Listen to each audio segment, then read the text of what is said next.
ഇവിടുത്തെ പ്രമുഖമായിട്ടുള്ള വൻകിട റിസോർട്ടുകൾ ആ തോടുകളിലേക്ക് പൈപ്പ് വഴി ഈ മാലിന്യം, കക്കൂസ് മാലിന്യം ഉൾപ്പെടെ തുറന്നു വിടുന്ന ഒരു സ്ഥിതിവിശേഷമാണ് ഇവിടെ ഉള്ളത്.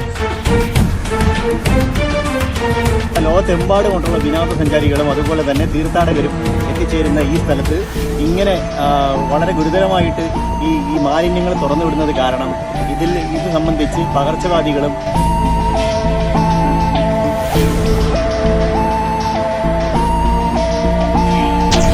വർക്കല പാപനാശം കടൽ തീരത്ത് പിതൃതർപ്പണം ചെയ്യുന്നതിന് സമീപത്ത് കടലിലേക്ക് മനുഷ്യവിസർജ്യം കലർന്ന മാലിന്യം ഒഴുകുന്നതായി പരാതി. കഴിഞ്ഞ ദിവസം രാത്രി 11 മണിയോടുകൂടി രൂക്ഷമായ ദുർഗന്ധം വന്നതോടുകൂടിയാണ് നാട്ടുകാരുടെ ശ്രദ്ധയിൽ ഇത് പെട്ടത്. വർക്കല ക്ഷേത്രക്കുളത്തിന് സമീപത്തു നിന്നും ഒഴുകി പാപനാശം കടലിൽ പതിക്കുന്ന തണ്ണീർത്തടത്തിലാണ് കക്കൂസ് മാലിന്യം ഒഴുക്കിവിടുന്നത്. ഇതിനു മുൻപും പലതവണ ഈ പ്രവണത നടത്തിയിരുന്നെങ്കിലും നാട്ടുകാരുടെ പരാതിയെ തുടർന്ന് നഗരസഭ ഇവർക്കെതിരെ പിഴ ഈടാക്കുന്നതുൾപ്പെടെയുള്ള നടപടികളും സ്വീകരിച്ചിരുന്നതാണ്. എന്നാൽ കക്കൂസ് മാലിന്യം ഈ നീർച്ചാലിലേക്ക് ഒഴുക്കിവിടുന്ന പൈപ്പ് ഉൾപ്പെടെയുള്ള സാങ്കേതിക സംവിധാനങ്ങൾ നീക്കം ചെയ്യുന്നതിനുള്ള നടപടി വർക്കല നഗരസഭ ഇതുവരെയും സ്വീകരിച്ചിരുന്നില്ല എന്നാണ് നാട്ടുകാരുടെ പക്ഷം.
വളരെ പ്രശസ്തമായിട്ടുള്ള ഒരു തീർത്ഥാടന കേന്ദ്രവും അതുപോലെ തന്നെ വളരെ വളരെ വളരെ പ്രശസ്തമായിട്ടുള്ള ഒരു വിനോദസഞ്ചാര കേന്ദ്രവുമാണ് നമ്മുടെ വർക്കല എന്ന് പറയുന്നത്.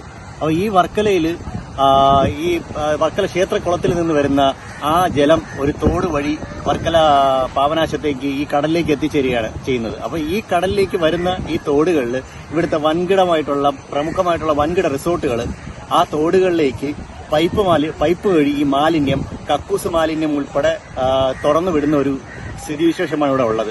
അപ്പോൾ ഇവിടെ രാത്രി ആയിക്കഴിഞ്ഞാൽ വലിയ രീതിയിലുള്ള ദുർഗന്ധം മറ്റും കാര്യങ്ങളും വന്നതിന് ശേഷമാണ് ഇവിടുത്തെ നാട്ടുകാർ ഇതൊക്കെ ശ്രദ്ധിക്കാൻ തുടങ്ങിയത്. അപ്പോൾ ഇത് വളരെ വലിയ ഗുരുതരമായിട്ടുള്ള ഒരു പ്രശ്നമാണ്. കാരണം ലോകത്തെമ്പാടുമുള്ള വിനോദസഞ്ചാരികളും അതുപോലെ തന്നെ തീർത്ഥാടകരും എത്തിച്ചേരുന്ന ഈ സ്ഥലത്ത് ഇങ്ങനെ വളരെ ഗുരുതരമായിട്ട് ഈ മാലിന്യങ്ങൾ തുറന്നു വിടുന്നത് കാരണം ഇത് സംബന്ധിച്ച് പകർച്ചവ്യാധികളും ഈ കൊച്ചുകുട്ടികൾ ഉൾപ്പെടെ ഇത് അറിയാതെ തന്നെ ഈ വെള്ളത്തിലേക്ക് വന്ന് കളിക്കുകയും അവര് തലയിലേക്ക് ഒഴിക്കുകയും ചെയ്യുകയാണ്. അതുപോലെ തന്നെ ഈ കക്കൂസ് മാലിന്യം ഉൾപ്പെടെയുള്ള വെള്ളം ഒഴുകിയെത്തുന്നത് ഈ കടലിലാണ്. അപ്പോൾ ഇത് അറിയാതെ ഇവിടെ എത്തുന്ന വിനോദസഞ്ചാരികളായിട്ടുള്ള ആൾക്കാർ ഇതൊന്നും അറിയാതെ ആ കടലിൽ കുളിക്കുന്ന കാഴ്ചയാണ് നമുക്കിപ്പോൾ കാണാൻ പറ്റുന്നത്. അപ്പോൾ ഇതൊന്നും അറിയാതെ ഇവർ ചെയ്യുന്നത് കാരണം ഇവർക്ക് വലിയ രീതിയിലുള്ള പകർച്ചവ്യാധികളും അസുഖങ്ങളും പിടിപെടാനുള്ള ഒരു സാധ്യതയുണ്ട്. ഈ നഗരസഭയും വർക്കല നഗരസഭയും മറ്റ് അധികാരികളും ഇതിനെതിരെ ശക്തമായിട്ടുള്ള ഒരു നടപടി സ്വീകരിക്കുന്നില്ല. ഇതിനു മുമ്പ് ചെറിയ രീതിയിലുള്ള ഒരു പെറ്റി കാര്യങ്ങളൊക്കെ അവർക്ക് കൊടുത്ത് പിഴയൊക്കെ കൊടുത്ത് ഒതുക്കിയതാണ്. വൻകിട റിസോർട്ടുകളായത് കാരണം ഇവർ വലിയ രീതിയിൽ ഇത് ശ്രദ്ധിക്കുന്നില്ല. അപ്പം ഈ ഒരു ചെറിയ പിഴകൾ കൊടുത്ത് ഇത് ഒഴിവാക്കി വിട്ട് ആ കാരണം പറഞ്ഞിരിക്കുകയാണ് നഗരസഭയും മറ്റ് അധികാരികളൊക്കെ. പക്ഷേ ഇതിന് ശാശ്വതമായിട്ടുള്ളൊരു പരിഹാരം വേണം. ഇവിടെ എന്ന് പറയുന്നത് ഈ ക്ഷേത്രകുളത്തിൽ നിന്ന് എത്തുന്ന ഈ ജലം എന്ന് പറയുന്നത് ഒരു തോട് വഴി എത്തുന്നത്. അപ്പോൾ ഈ തോടിന്റെ 2 ഭാഗവും കോൺക്രീറ്റ് ചെയ്ത് അതിനെ കവർ ചെയ്ത് ഈ പൈപ്പ് വഴി റിസോർട്ടുകൾക്ക് മാലിന്യം തള്ളാതെ ഇരിക്കാതിരിക്കാനുള്ള ഒരു സാഹചര്യം ഇവിടെ ഉണ്ടാക്കുന്നതാണ് ഇതിന് ആകെയുള്ള പരിഹാരം.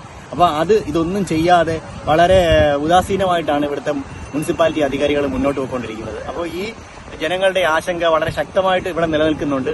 അപ്പോൾ ഇതിന് ശക്തമായിട്ടുള്ള ഒരു നടപടി സ്വീകരിക്കണമെന്നാണ് ഇവിടുത്തെ ജനങ്ങളുടെ ആവശ്യം. ചെറുകിട ജലസേചന വകുപ്പിന്റെ കീഴിലുള്ള ഈ തണ്ണീർത്തടത്തിലൂടെ ഒഴുകി വരുന്ന മലിനജലം വർക്കല പാപനാശം കടൽ തീരത്ത് കൂടി ഒഴുകി കടലിലാണ് പതിക്കുന്നത്. കടൽ തീരത്തെ മണൽ കീറി മുറിച്ച കടലിലേക്ക് പതിക്കുന്ന ഇത്തരം മാലിന്യം ഉൾപ്പെടെയുള്ള മലിനജലത്തിലാണ് വിനോദസഞ്ചാരത്തിനെത്തുന്ന സ്ത്രീകളും കുട്ടികളും ഉൾപ്പെടെയുള്ളവർ കൈകാലുകൾ കഴുകുന്നതും മുഖം വൃത്തിയാക്കുന്നതും. ഇത് ഉപയോഗശൂന്യമായ മലിനജലമാണെന്നും ഇത് ഉപയോഗിക്കരുതെന്നുമുള്ള മുന്നറിയിപ്പ് ബോർഡുകൾ പോലും വർക്കല നഗരസഭയോ ടൂറിസം വിഭാഗമോ പോലീസോ ഇവിടെ സ്ഥാപിച്ചിട്ടില്ല എന്നുള്ളതാണ് ഇവിടെ എത്തുന്നവരെ കുഴയ്ക്കുന്നത്. ഈ നീരുറവയുടെ ഉത്ഭവസ്ഥാനം മുതൽ പാപനാശം കടൽ തീരം വരെയുള്ള ഏകദേശം 500 മീറ്റർ നീളത്തിൽ കോൺക്രീറ്റ് ടണൽ നിർമ്മിച്ച് അതിലൂടെ കടത്തിവിട്ടാൽ മാത്രമാണ് ഇതിന് കൃത്യമായ പരിഹാരം ഉണ്ടാവുക എന്നതാണ് പ്രദേശവാസികൾ പറയുന്നത്.